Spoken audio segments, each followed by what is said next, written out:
7 নম্বর আয়াতে আল্লাহ বলছেন যে লা ইন শাকারতুম লা আযীদান্নাকুম ওয়া লা ইন কাফারতুম ইন্না আযাবা লাশাদীদ। যদি তোমরা আল্লাহ সুবহানাহু ওয়া তাআলার নিয়ামত পেয়ে নিয়ামতের শুকরিয়া আদায় করো তবে আল্লাহ সুবহানাহু ওয়া তাআলা তা বহুগুণে বাড়িয়ে দিবেন। আর যদি নিয়ামত পেয়ে নিয়ামতের নাশুকরিয়া আদায় করো তবে আল্লাহ সুবহানাহু ওয়া তাআলা কঠিন আযাবে গ্রেফতার করবেন, লাশাদীদ শক্ত আযাব ধারণ করবেন। তাই আমরা আবার আল্লাহর দরবারে শুকরিয়া আদায় করি, বলি আলহামদুলিল্লাহ। সাথে সাথে সে মহান মানব যিনি মুক্তির মানবতার দূত, আমাদের আদর্শ শিক্ষক, শিষ্টাচার, আমাদের পথ প্রদর্শক, আমরা সকলেই বলি সাল্লাল্লাহু আলাইহি ওয়াসাল্লাম। আল্লাহুম্মা সাল্লি আলাইহি আল্লাহুম্মা বারিক আলাইহি।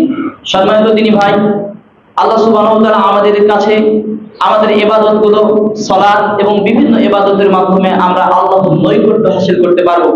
আর এর জন্য আল্লাহ সুবহানাহু ওয়া তাআলা আমাদেরকে সর্ব অবস্থায় আমাদের তাকওয়া নেবেন।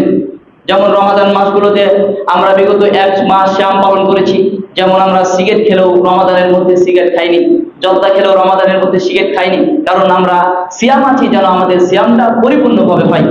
যদি আমি শুধু খেয়েছি, রমাদানের বাইরে খেয়েছি, হারামভাবে উপার্জন করেছি, কিন্তু রমাদানের বাইরে করেছি, কিন্তু রমাদানের মাসের মধ্যে আমার সিয়ামটা যেন পরিপূর্ণ হয়, এজন্য আমি আল্লাহ সুবহানাহু ওয়া তাআলার কাছে তাকওয়া অবলম্বন করেছি, সিয়ামটা যেন কবুল হয়। এই যে সিয়ামের পরে আল্লাহ সুবহানাহু ওয়া তাআলা আমাদেরকে দিলেন কি?